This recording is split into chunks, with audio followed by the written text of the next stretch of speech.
The state of our health, something we strive to improve and maintain, but sometimes inadvertently destroy. Universally, it's vitally important, and the Germans have a universal word for it. Gesundheit!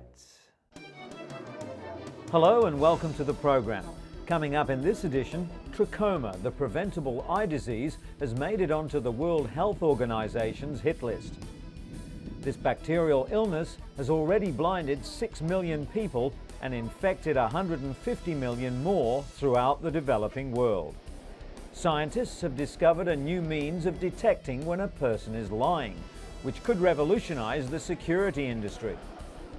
During the test, a high-definition thermal imaging camera scans a person's face to see if they blush at all the wrong times. Pig organ transplants have moved a step closer after a Scottish-based firm produced 5 healthy knockout piglets recently. These young critters have literally had the gene responsible for organ rejection knocked out of their genetic makeup. And due to improper sanitation, slum residents in Kenya often throw human waste into rivers. The flying toilet phenomenon will hopefully come to an end when enough money is raised to build hygienic facilities.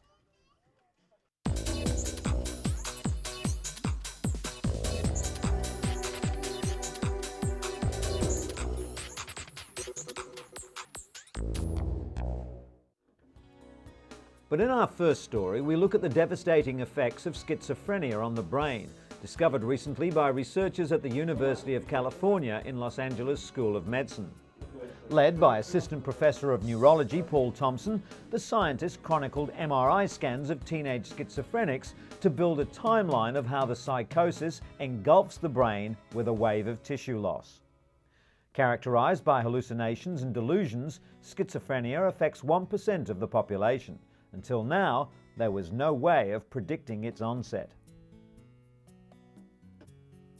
Aided by the knowledge that this mystery illness runs in families, the researchers hope the findings will lead to more effective ways to scan the brain.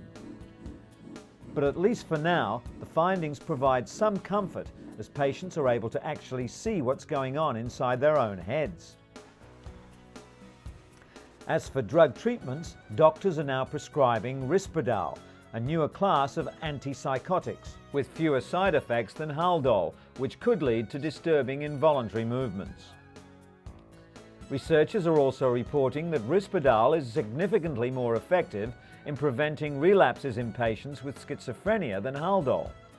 Good news for the 1% of the world's population who suffer the illness, which also ranks amongst the top 10 causes of disability in developed countries. When it comes to depression, another serious mental condition, it seems that more and more people are visiting the medicine cabinet rather than a therapist's couch. Depression treatment rates have tripled over the last 10 years, but they're primarily medicinal. Much of the credit goes to the popular antidepressants. The first selective serotonin-enhancing medication was introduced in 1987, and now millions of people take drugs like Prozac, Paxil and Zoloft to treat a wide range of depressive illnesses. While these medications have helped destigmatize depression, they're not as long-lasting as psychotherapy, which decreases the chance of recurrence. It's estimated that up to 10% of Americans suffer from major depression in any given year, a rate set to increase worldwide.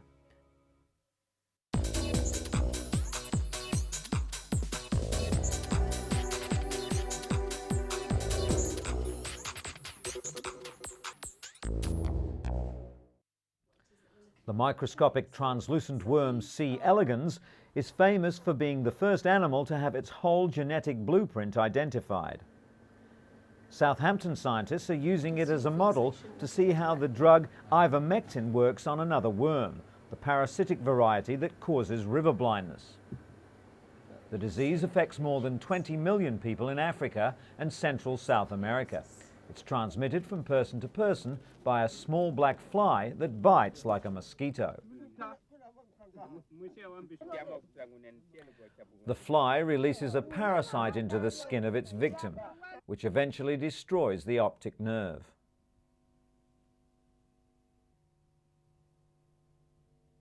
The most effective treatment is an annual dose of ivermectin. It kills the worm by binding to sites called receptors on its muscles and nerves. The worm is then paralyzed and starves to death. Widespread use of ivermectin in veterinary medicine has led to some worms becoming resistant. There are fears that the same might happen in human mass treatment programs. By building up a picture of how C. elegans works, scientists hope to increase our understanding of how to treat and eradicate one of the developing world's most debilitating diseases.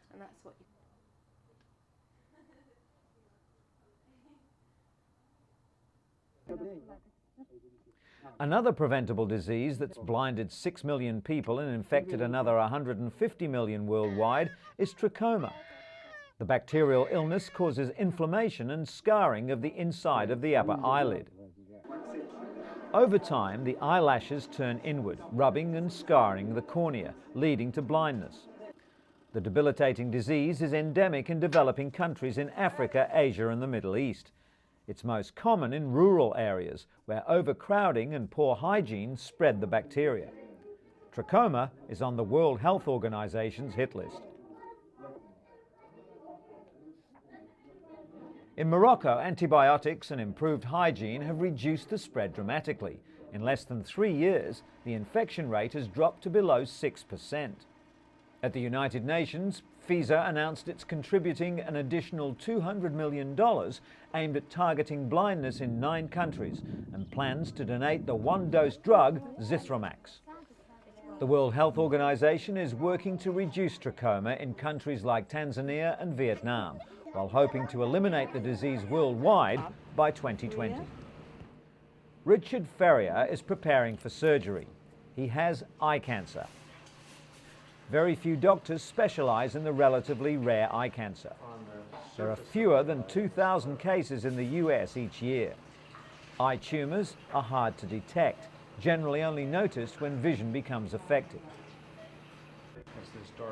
The cancer is killed with radiation, not with laser beams, but by this, a metal radiated plate which sits perfectly over the tumor. A continuous dose of radiation can be given this way for about 5 days.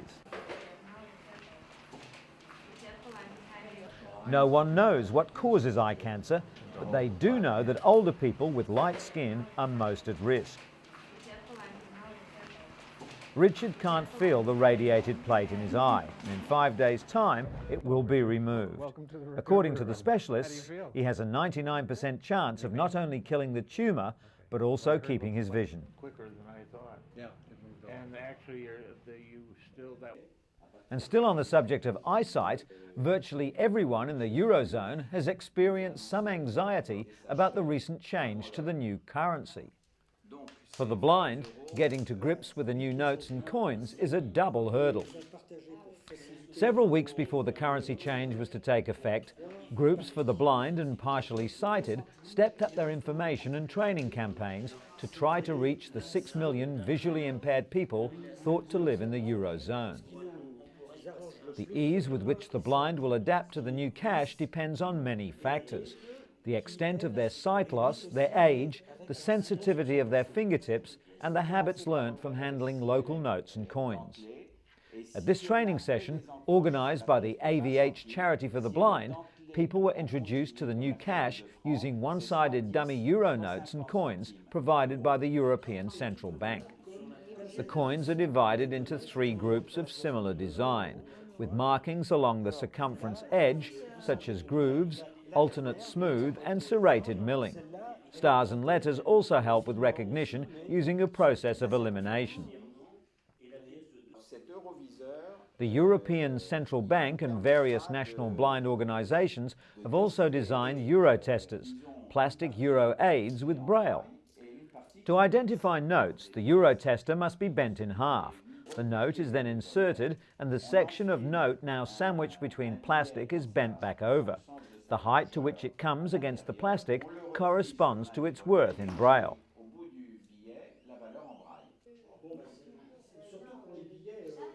Coins, on the other hand, are inserted into a narrowing groove. Their corresponding value is marked in Braille at the point where they come to a stop. The notes are all different colours.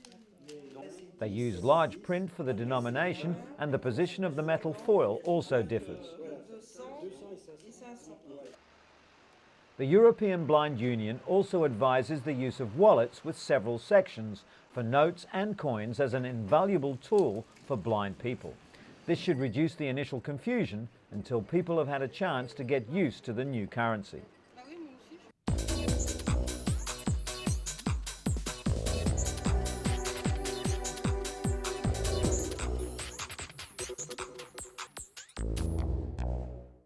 I did not have sexual relations with that woman. Lies. Miss Lewinsky. Sometimes they can take months of investigation and millions of dollars to uncover. But cutting-edge technology from the Mayo Clinic may finally take the mystery out of deceit. According to doctors, when someone lies, there's a sudden warming around the eyes. The new device detects these altered heat patterns using high-definition thermal imaging equipment, which picks up on the subtle metabolic changes that can occur instantaneously.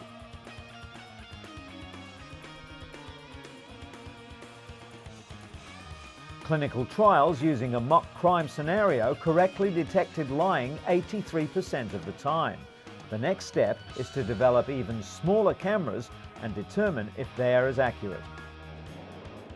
Scientists at the Mayo Clinic believe that in time, their lie detector will have many practical applications in the security and law enforcement industry, such as at airports and border checkpoints. In theory, blood should rush to the eye area of liars like mini uncontrollable hot flushes, while the innocent remain coolly and calmly unaffected. The system was first used to examine metabolic rate, but suddenly researchers realized that it was so sensitive it could detect fearfulness. As soon as that was confirmed, they decided to see if it could detect lying as well. Experiments in which 20 people were randomly asked to stab a mannequin, rob it of $20 and then profess their innocence showed the technique to be as effective as any existing polygraph test. The thermal camera correctly identified 90% of the true innocents. While polygraph tests have long been considered too slow and cumbersome to be used for airport security, thermal imaging cameras might be a practical and reliable alternative. New technology has also come to the aid of cystic fibrosis sufferers who've been unable until now to travel far from home. CF patients like Kristen McFall are using a new medical device to fight the deadly disease. She's now able to live by herself and not depend on others for treatment.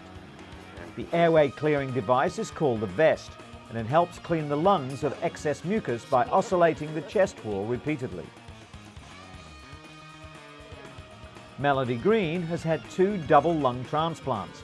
Unlike most transplant patients, she underwent daily chest physiotherapy to keep her lungs functional, but with the vest, it was no longer necessary.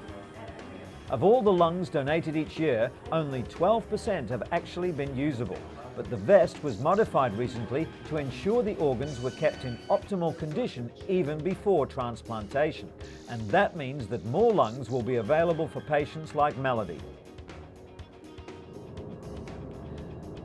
And an English company is offering drowsy drivers a quick fix solution to keep them alert and safe on the roads. The British Oxygen Company claims that a blast of oxygen is enough to wake the body. A driver simply pulls over for a moment and with the canister provided sprays some pure oxygen into their lungs. According to AAA, drowsy driving is to blame for 100,000 serious crashes and up to 2,000 deaths every year in the US. Oxygen does provide the body with energy, but no study has shown that it can keep a tired driver alert. Robert Sinclair from the American Automobile Association believes there's no alternative to sleep. It only takes a second or two of what's called microsleep to spin off the road. Despite the warnings, the oxygen canister will soon be on sale at a cost of $5 a can.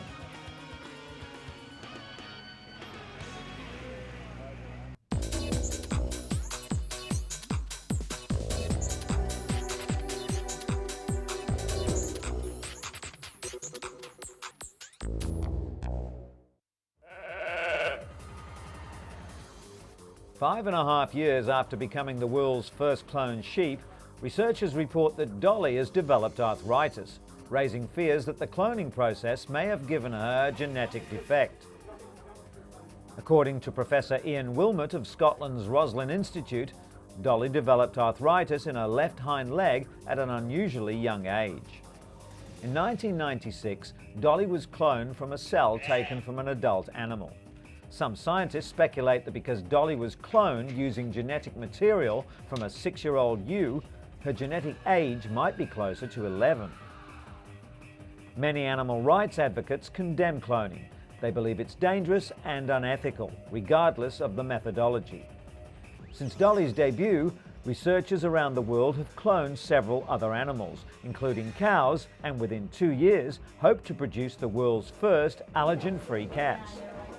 PPL, the company responsible for creating Dolly, has enjoyed continued success as well. Their cloned piglets represent a major step towards producing animal organs and cells for use in human transplants. The so-called knockout pigs have their alpha-1,3-galactosyl-transferase gene inactivated. The gene normally leads the human immune system to reject pig organs within minutes. This vital step should enable animal organs and cells to be transplanted into humans without being rejected by the recipients. Cloning of the animals took place in the lab, following which the fertilized eggs were put back inside the mother pig, who gave birth to 5 healthy piglets. According to the Scottish-based firm, pigs are the preferred species for xenotransplantation, the transfer of cells or organs from one species to another on both scientific and ethical grounds. The world's first knockout pigs have been confirmed through DNA tests to have one of their 2 copies of the gene inactivated.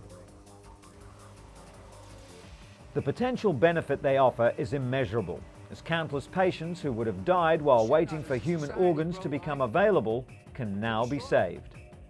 In related news, US President George W. Bush reiterated that human life should not be destroyed for the purpose of embryonic stem cell research, after hearing that scientists in Massachusetts created the first cloned human embryos.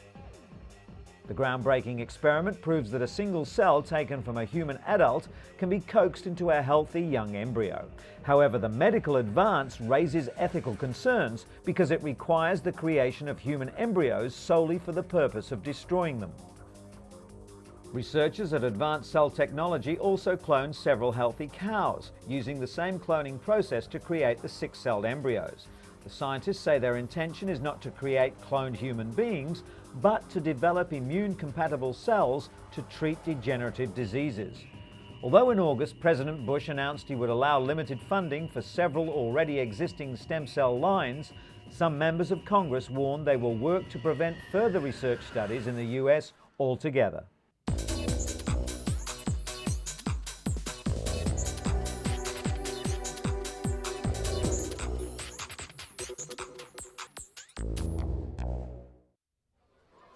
Slums are a normal part of city life in much of Africa.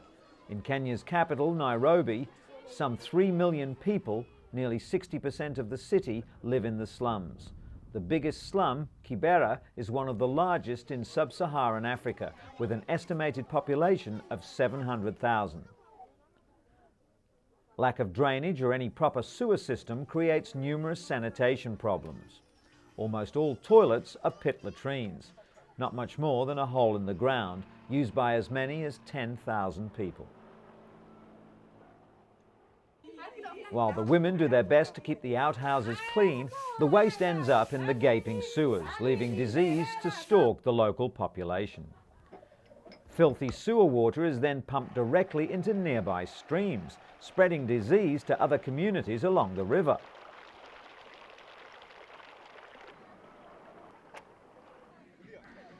But the flying doctors from the African Medical and Research Foundation, or AMREF, have come to save the situation through an intensive health campaign aimed at improving the water and sanitation in the slums. A marathon race organised by AMREF, which attracted nearly 200 runners,